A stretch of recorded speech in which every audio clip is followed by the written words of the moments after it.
the dailies.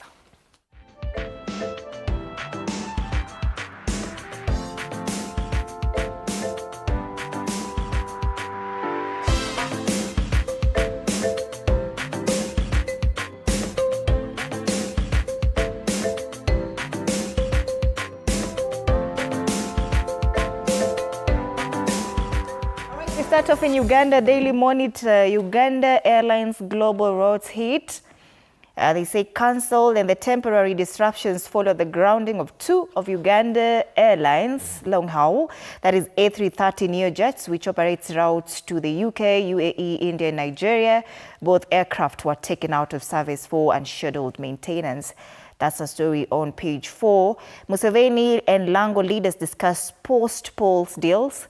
Say the cross-party team in their memo say the 2026 polls have proved a game changer in voting pattern, with Lango giving President Museveni 84.49% of the vote and also expect 84.49% of development in the sub-region. That's a story on page 3.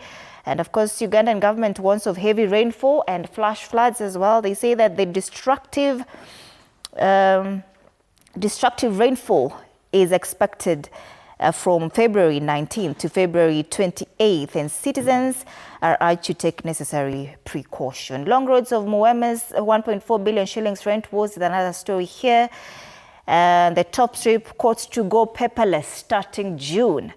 This is Daily Monitor, and still in Uganda, New Vision? Yes, New Vision is up next, and you're waking up to this headline: man arrested with 261 passports. It looks like he's well traveled. But the police are hunting other suspects in the scam. That is what is headlining the front page of the Citizen this morning. And you can follow that story inside on page 4. Museveni pushes for dialogue to end war in Sudan. It's another story that will be of interest to you as well, still in the New Vision. Looking at the sidebar, education material pass all-level math. And you have also Karamoja, Irish Minister, Lord's Government on Education. Also, make sure you grab a copy of it, because today you have the jobs inside there. Over 120 offers and also tenders are inside the publication today. You can see a standalone picture of Museveni, just to relate to that particular story there. Museveni pushing for dialogue to end war in Sudan with some of the officials there. And yes, people are talking about RSF as well, and getting, sort of a thumbs up from Museveni. So is it happening in East Africa? People are raising also questions around this. Dutch Embassy, New Vision Foundation launch 4.1 billion shillings farming deal is another story that is tucked away on page 2 of the New Vision in Uganda. So, and lastly there, 2 ferries on Lake Kyoga commissioned. Good news for them as well. That is happening in the land. They normally say the Pearl of Africa. All right, twende Bongo, Tanzania. Gazeti la Mwananchi, tunatishwa ndio habari kuu katika ukurasa wa mbele wa gazeti hili. Anasema kwamba kamishna jenerali wa DCEA afunguka wanavyotishiwa maisha, aweka msimamo wa vitisho, ajivunia uimara wa maofisa wake. Na amenukuliwa hapa akisema kwamba matishio yanakuja, watu wanatishia. Unaweza kutumiwa message, ujumbe mfupi wa maandishi hapo hapo. Ukiitafuta ile simu kwenye mtandao haipo, anakuambia hii jambo usipoliacha labda mwezi fulani haufiki, tutakuwa tumekuwa, au mtu tumekuua, au mtu anakuambia hakikisha hili jambo unaachana nalo. Vita dhidi ya vigogo wa dawa za kulevya. Ni habari kuu hapo katika ukurasa wa mbele wa gazeti hili. Vidokezo zaidi, faraja kutoka shahada ya walimu hadi conductor. It's a story of hope on page 18. CUF yapata viongozi wapya, Lipumba ya mkuta ya maalim, ni habari nyingine ya siasa katika ukurasa wa 4. TANESCO kuingiza umeme wa jua kwenye gridi ya taifa. Kule juu, Plan International yachangia ufaulu kwa wasichana Geita na Kigoma, na mitazamo tofauti, tume ya Chande kuongezewa muda. Gazeti la Mwananchi. Right, gazeti la Mwananchi still in Tanzania. Yes, all the Citizen. You know, Citizen and Mwananchi, so the translation there. Yes. Finance sector stays strong amid mounting global risks is what is on the front page of the Citizen. And they're talking about financial leaders from across sub-Saharan Africa having expressed cautions or their cautious optimism about the region's financial stability, even as climate change, cyber threats, debt pressures, and global policy uncertainties continue to test economic resilience. This is well tucked away for you on page 3 of the Citizen. And you can see also a bite there from Emmanuel Tuba, the Bank of Tanzania governor, saying, quote unquote, collaboration is essential. We must continue to share best practices, data, and insights to create an enabling environment for growth, innovation, and stability across the region. And the World Bank on Africa Global Manager for Financial Systems, Resilience and Integrity at the World Bank, Saskia de Vries, says banking crises in sub-Saharan Africa have had relatively contained impacts compared to other regions. Focus also is shifting to upgrade path after Moody's affirmed Tanzania rating. That is another story that you'll want to follow. Tanzania's reaffirmation at B1 by Moody's ratings has eased immediate concerns of a downgrade. But attention is increasingly, they say, turning to what the country must do. All right, you can follow the story inside the publication today. Lab crisis hits 40% of secondary schools, threatening science drive is a special report inside the Citizen. Let's look at the teaser on top there. And we have Beatrice Nyamari, a leader turning strategy into measurable impact. That story tucked away on page 5 of the Citizen today. Also, make sure you grab a copy because they have the Edu Kwanza Education Fair 2026 is a pullout inside the Citizen publication today. That's Tanzania, not in Kenya. Yes. Let's take a look at the local dailies now. We start off with Taifa Leo. Farasi watatu aibuka. Linda Mwananchi chini ya Sifuna, Orengo na Babu Owino watoa ishara ya kupambana na Ruto na upinzani mwaka 2027. Kivumbi, muungano mpya wa kisiasa unatishia kuvuruga hesabu za wanasiasa wakongwe katika uchaguzi wa urais, huku baadhi ya wafuasi wakianza kumshinikiza seneta Sifuna awanie urais katika kura zijazo za mwaka 2027. Right now, if you're a messiah, if you seem like the messiah, you come and you're told you're worthy of becoming president. Go and vie for presidency. You've seen that with the 3 we talked about. Matata, Maraga, Morara Kebaso, Boniface Mwangi. So anyway, right now Sifuna is also being told, quote unquote, by the Gen Z, the young Turks, Yeah, he seems go to for be presidency. Go for the presidency. So these are questions that we'll interrogate much later. The Messiah complex syndrome that Kenya is caught up in that particular web. Right. Vidokezo zaidi, sakata ya shilingi bilioni 10.9 za Talanta yaanikwa. Wizara ya Fedha ilikubali shilingi 35 bilioni za ujenzi wa Talanta Stadium, ila gharama katika mkataba ni shilingi bilioni 45. Matiang'i aonya Ruto kuhusu wizi wa kura mwaka ujao.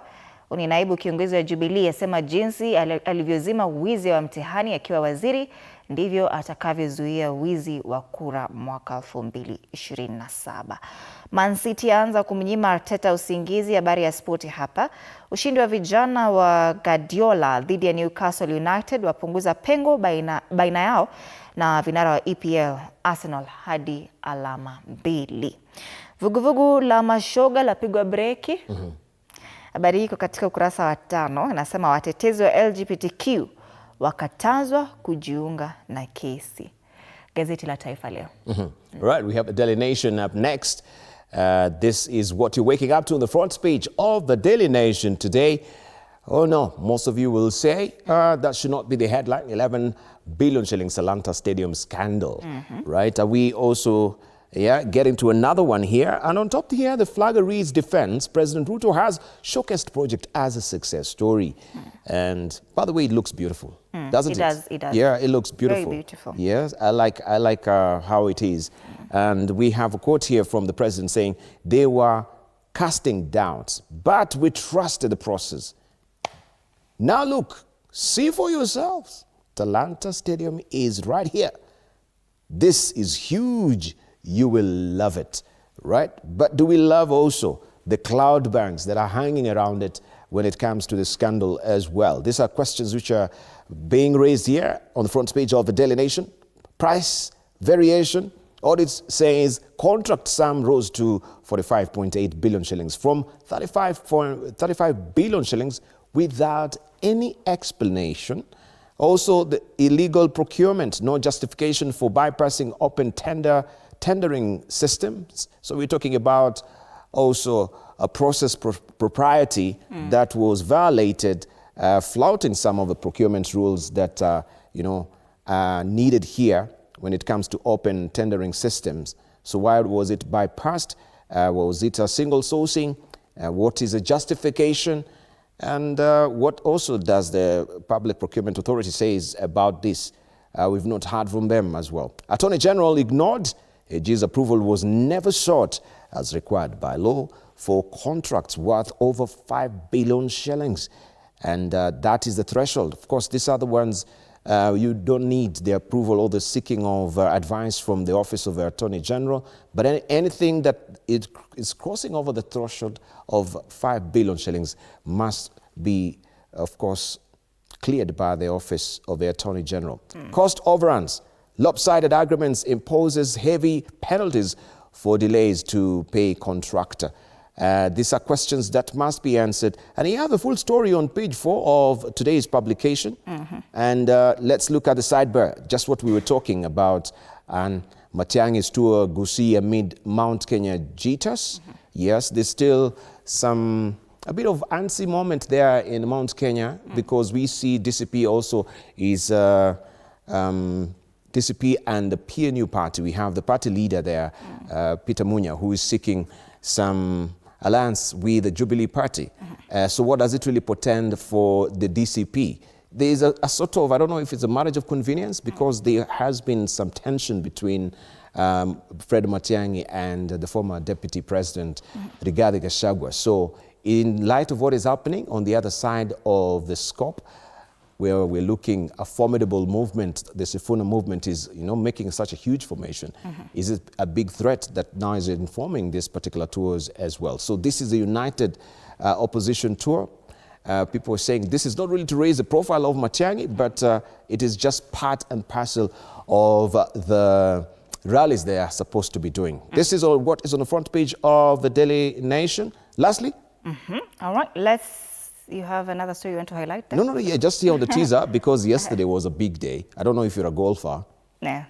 You have no studying idea about anything about golf. I don't. Do you? No, I'm not. I tried once. The irony.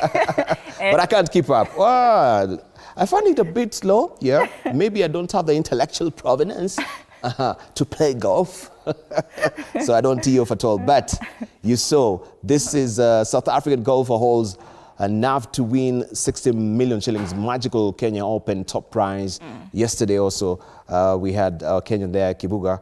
I don't know if I'm getting the right name. Yes, but yeah, 5 million shillings, a tidy sum of money that was given. Yeah. That's good money. Yes. All right, that's Daily Nation. Let's take a look at People Daily now. The rise of Sifuna and ODM's fight for status quo is a story mentioned on page 4. One party, many voices. The ODM party is divided, but they refuse to agree that it is divided. They say they're one. Anyway, we're on the lookout for that. You know what they always say, you cannot see the picture if you're in the frame. Yes. So you need to step out of the frame. So they can't see that they are divided, but we are seeing that they are divided. We can see that very clearly, but it's okay. Other quick headlines here. No, thank you. Those who have rejected Ruto's nomination, it's a story mentioned on page 2. It says Millicent Omange, who declined Ruto's appointment to serve in the Nairobi Rivers Commission as a member due to what she termed as personal reasons. We have Lenny Kivuti, who turned down Ruto's offer following the sacking of Justin Muturi as CS.